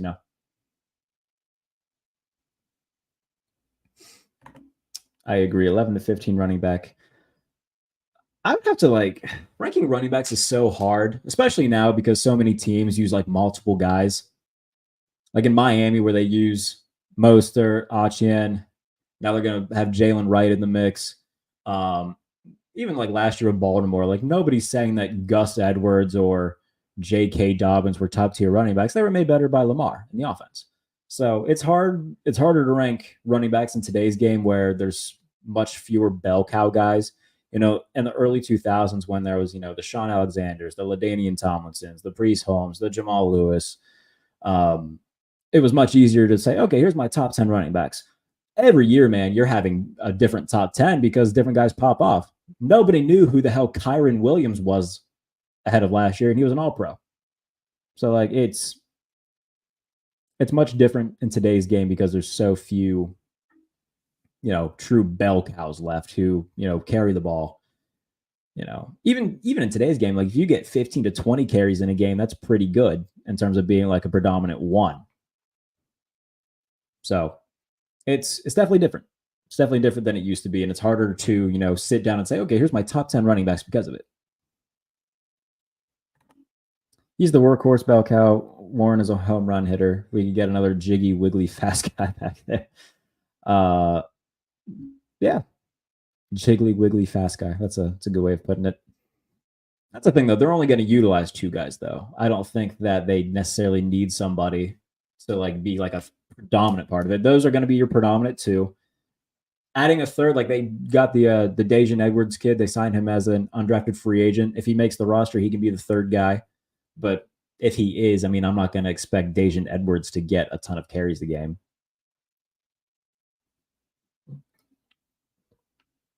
Had some water leak out of my chin there. My bad. Injuries destroyed Tomlin's last 6 to 7 years and bad drafting by Colbert. Yeah, I mean, Colbert's last classes weren't good. But you also got to remember, though, I mean, Tomlin definitely has some say in that and some input. But yeah, look at the last, like, from 2017 till his last, Kevin Colbert was just bad. It's good to have a competent GM now. Barkley isn't the same back he used to be. He didn't even have 1,000 yards. Again, like, Saquon Barkley is very, very good. Was in a bad situation for a long time. He had the ACL injury a few years ago. If you want to sit here and say that Naji Harris is better than Saquon Barkley, have at it. But you're going to be there's not going to be too many people that would agree with that. So just my thoughts. I thought of LaShawn McCoy when I said that. LaShawn McCoy is good. Not great on TV, but he's good at football. Warren benefits from Naji. And, I think that's the best argument for this is that Harris makes Warren better because the best comp that I have for them is like smash and dash. Remember, was it Liddell White and Chris Johnson? Jonathan Stewart and D'Angelo Williams? Like that type of running back room. That's probably the best comp for those two. As a guy who's, more, down your throat, sit, few yards at a time, and then the guy who comes in to get the home run stuff. So that's probably the best comp for them is like the Panthers with Jonathan Stewart and D'Angelo Williams, the Titans with Chris Johnson and Liddell White. I think the offense is going to be fine, though. Anybody freaking out about the offense, I think it's going to be okay. Offense is going to be fine. And again, when I say fine, that doesn't mean that they're going to be elite. Like if they're the 15th best offense in the NFL, that's a hell of a lot better than they were last year.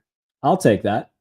If it still means that the defense is like a top 3 unit, hey, that's a team that can, at least win a playoff game, get to the divisional round, which they haven't done in God knows how long. So I think the offense is going to be fine. I'm excited for Payton Wilson on defense. We'll see with the Terrell Edmunds stuff. I'm going to pull up Twitter real quick just to see if anything crazy's happened since we've been on here. See Marjo making a comment. Bus and Fast Willie. Yeah, I mean, Naji's considerably smaller than Jerome Bettis was that year. But, I get what you're saying.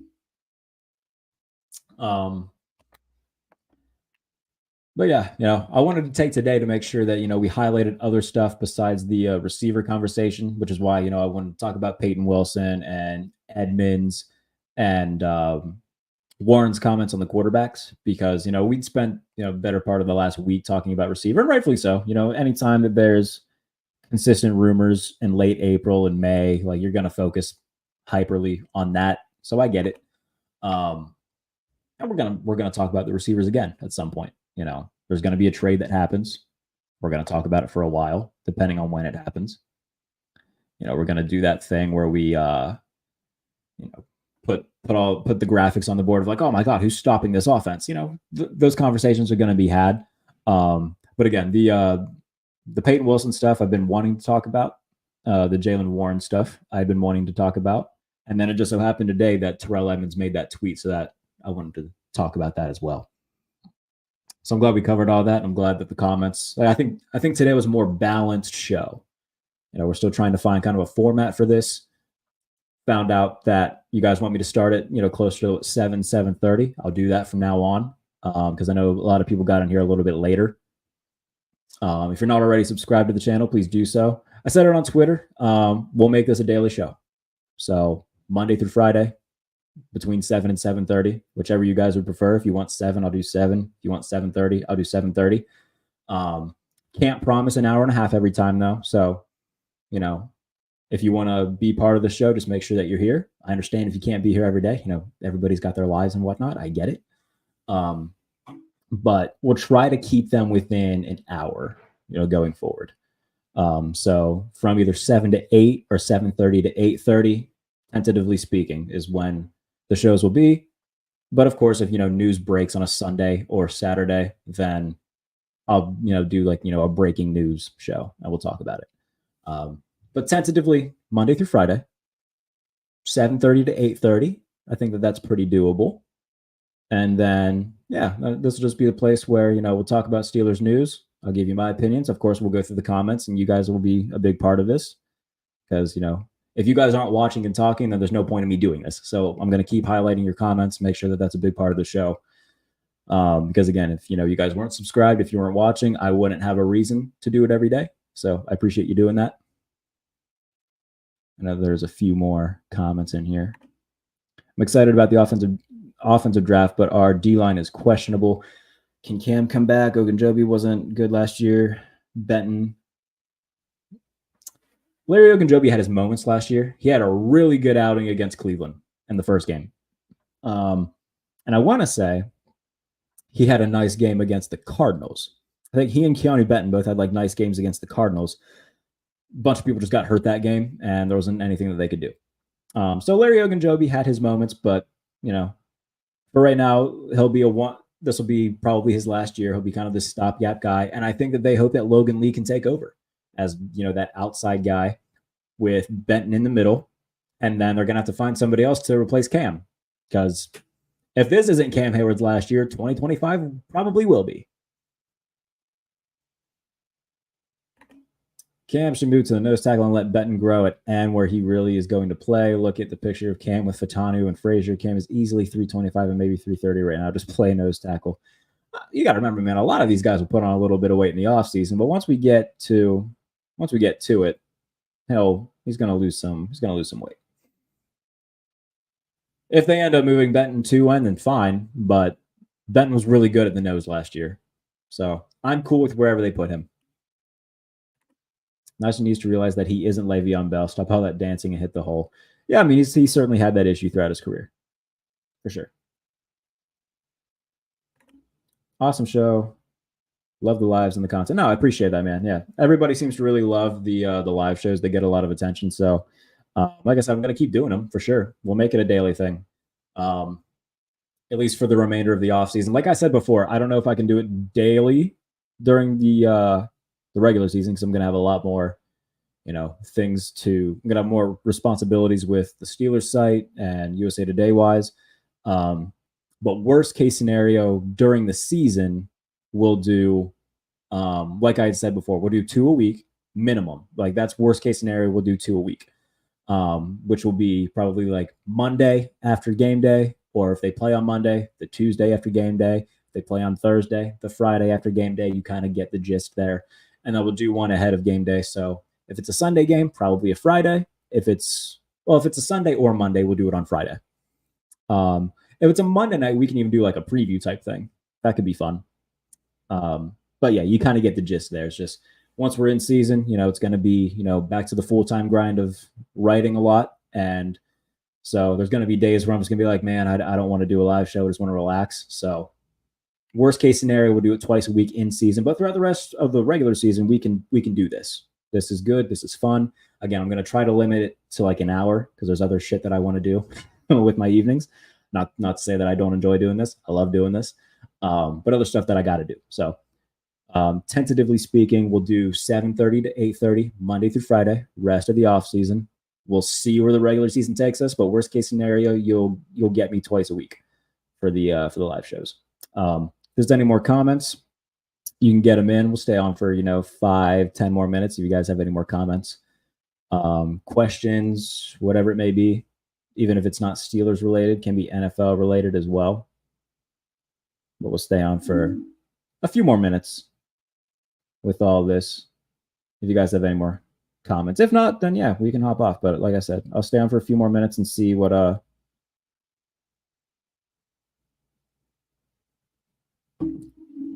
y'all are talking about. I'm excited. Like, I know I said it a lot, but Payton Wilson has me excited. I think the best case scenario is that he kills it in camp and they start him next to Patrick Queen. And then what's the ideal starting defense? I guess the ideal starting defense would be Ogunjobi, Benton, Cam, Highsmith, Watt, Payton Wilson, Patrick Queen, Joey Porter, Dante Jackson, Deshaun Elliott, Minkah Fitzpatrick. That's a good defense. It's a good defense.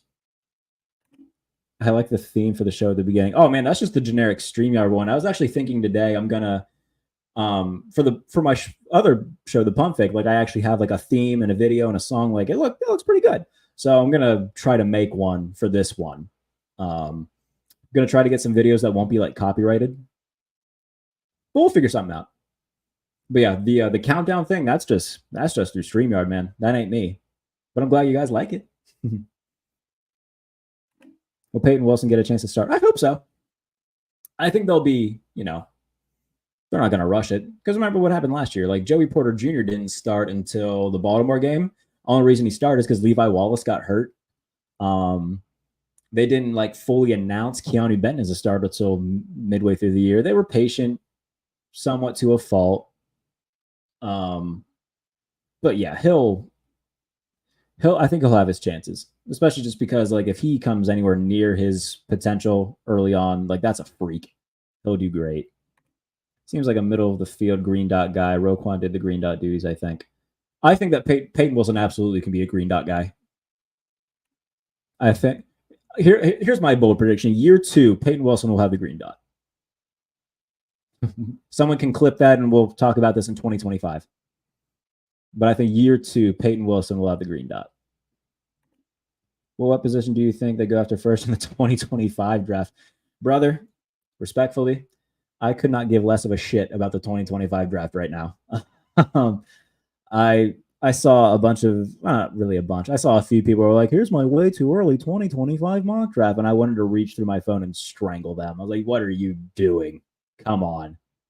Let's not do this. If I had to guess, probably defensive line. Probably defensive line. The 33rd team did their way too early mock draft, and they had them taking Drew Aller, the quarterback out of Penn State. I'm a Penn State fan, but even I was like, oh, God. If that's the case, Drew Aller better look a lot better this coming season than he did last year. Like I said, big Penn State guy, but Drew Aller's been underwhelming. So that would have me biting my fingernails. Not rookie year for Payton. I meant in the future, could he be green? I think year 2, he's green dot. Again, you can clip that and hold me to it. Do you think Holcomb will be ready for the start of the season? Start of the season, I don't know. I'd like to think so. I think he's out of the brace. That's good. He posted a picture of him, or somebody posted a picture of him like laying in his house. He was like playing, I can't remember exactly the situation, but he didn't have a brace on. So that's promising. I would like to think that he will be. But with Wilson, Queen, Roberts, Mark Robinson still on the roster, they're not going to rush him, nor should they.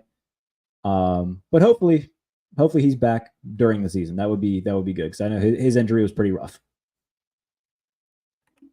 I do like the theme, but I meant to say topics for you. I'm an idiot. I'm sorry. I thought you meant the theme song. No, oh, that's hilarious. Yeah, no, I appreciate it. Yeah, so the basic format for me is like I have my set of topics coming into each show that I want to talk about. I'm going to talk about them. Um, so going forward, like if I don't pull up your comments right away, don't think I don't see them. I do. Um, I think going forward, I want to be able to, get my full points across, and then go through your comments for each topic, and then move on, do another topic, and then repeat the process rather than kind of, getting a little bit jumbled and going back and forth between topics and comments and stuff like that. I want it to be a little bit more formatted. So that'll be the plan going forward. Can we trade our 2058 and 2062 first for Ayuk? No. If only, though, right? No, I think if it came down to it, and if the Steelers had to choose between, like, okay, we'll give you Ayuk, but you got to give us a 1 next year, I would do it. I think that's fine. Uh-oh. It's okay. I just want to know what makes you think that y'all are any better position than the Saints. Well, just about everywhere on the field, they're better than the Saints.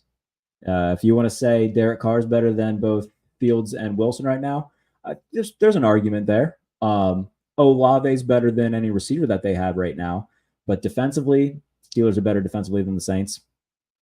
The Saints' defense is prehistoric. The Saints have thought for the past 5 years that they're one move away from being contenders, and they're not. They're just very mid. Like they think that sprinkling, a Chase Young, a Willie Gay, that'll make up for having a 97-year-old Cam Jordan. That'll make up for having a pterodactyl Tyrann Mathieu. What's the worst thing now? The Saints are going to be very mid. They're going to win maybe 8 games. And then they're going to repeat the process next year where they think, oh, man, well, if we just do this one thing, keep kicking all this god-awful cap down the road, then we'll be fine. No. They have the worst coach in the NFL, and Dennis Allen. He's not good. No, they're just bad. They're just in a horrible situation where, like, they're probably just going to win 7 or 8 games for a while. That's my thought on the Saints. Like I said, they're the most boring team in the NFL.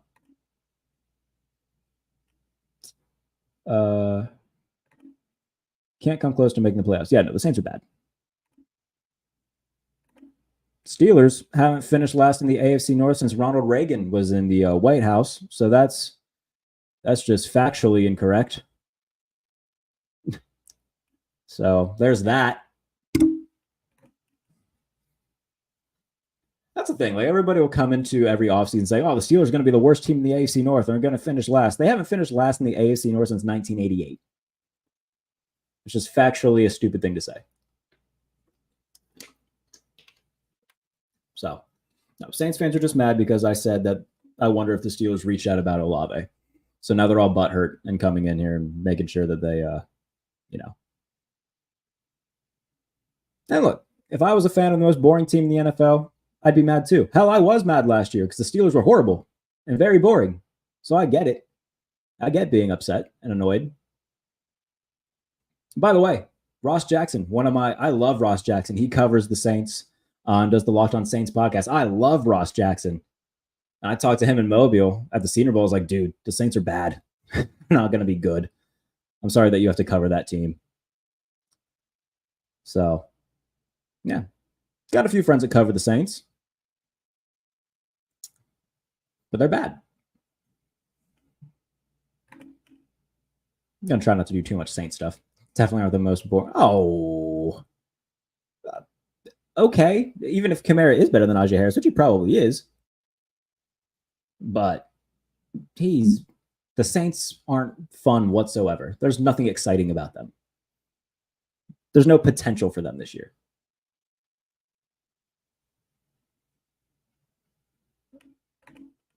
All right. If we had a quarterback for sure. Yeah, that's the thing. Like, the thing with that, though, like, I don't want to see the Steelers draft another quarterback if none of these guys are it. I want to see them get a proven vet. Don't go the draft route again, because if you go the draft route again, you're either banking on getting a guy like CJ Stroud who's great right away, which is very unlikely, or you're going to say, okay, this is going to be a 3-year project, and that's 3 more years that TJ Watt wastes away, That's 3 more years that Minkah Fitzpatrick wastes away. Like, if Fields and or Wilson aren't the answer, go get Dak Prescott. Go do something. Don't get another rookie, because that's just basically mailing it in and say, okay, well, we're going to not be contenders for another 3 years. Enjoy. I don't want that. One added me because Saints fans and I like have a storied history, actually. Because a few years ago I said something about Jameis Winston and they all got butthurt. Yeah, it's weird. Talk your talk. I'm always going to talk my talk.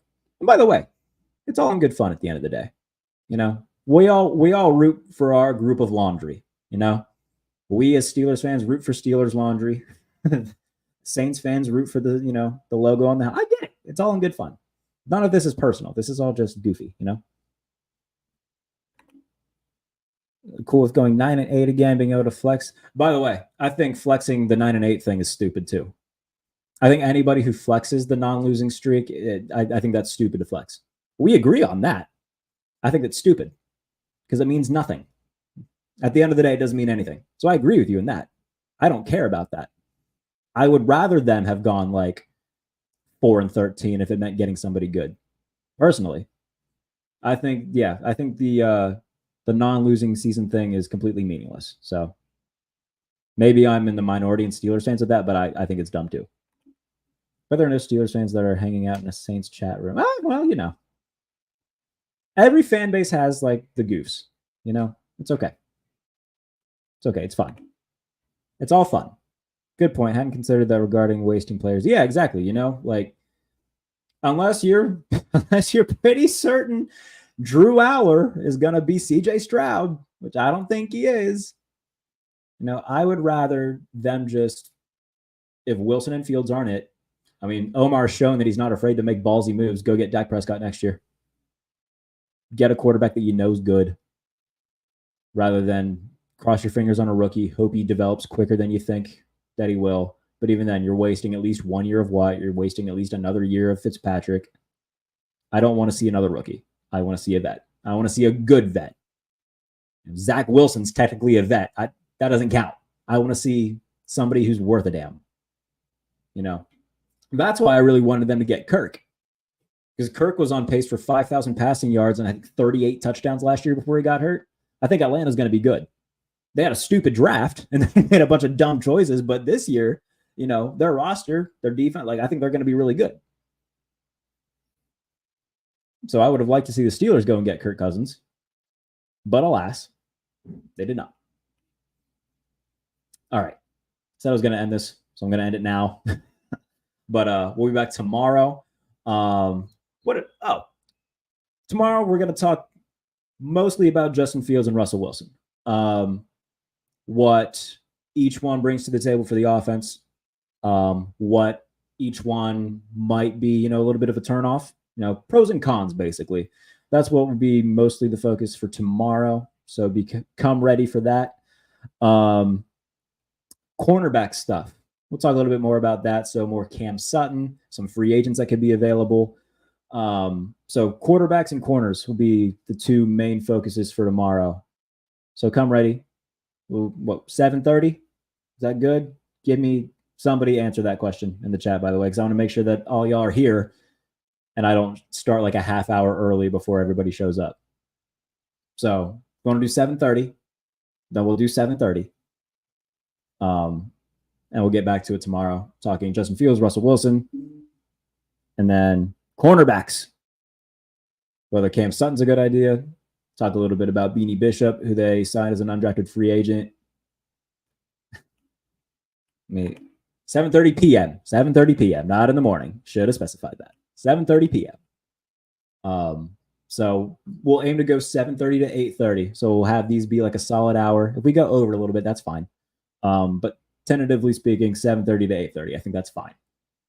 So quarterbacks and corners tomorrow. We'll have fun with that. By the way, I told you guys in terms of like the Pump Fake Plus stuff, if you want to subscribe to that, it's $2.99 a month. One of the perks you get is getting your questions to players asked. I'm in the works of getting some guys on. I've reached out to people. I'm not going to say who yet because I don't want to jinx it and I don't want, you know, you guys to be expecting something that falls through. But there's a few guys that working on getting on in the near future. So again, just keep that in mind when these guys come on. If you want your questions asked, submit them after becoming a Pump Fake Plus member. It's $2.99 a month. So working on getting guys on. I wouldn't highlight that as one of the perks if I wasn't going to back it up and get guys on. So we'll make that happen. I'll announce it in advance when they do happen, so you guys know the dates for them to make sure that you're here and you don't miss anything. So once those come to fruition, we'll get it all settled. But I appreciate you. If you're not subscribed already, please do so. And I will see you tomorrow to talk about cornerbacks and quarterbacks of the Pittsburgh Steelers tomorrow at 7:30 on the Black and Gold Breakdown. Love yous.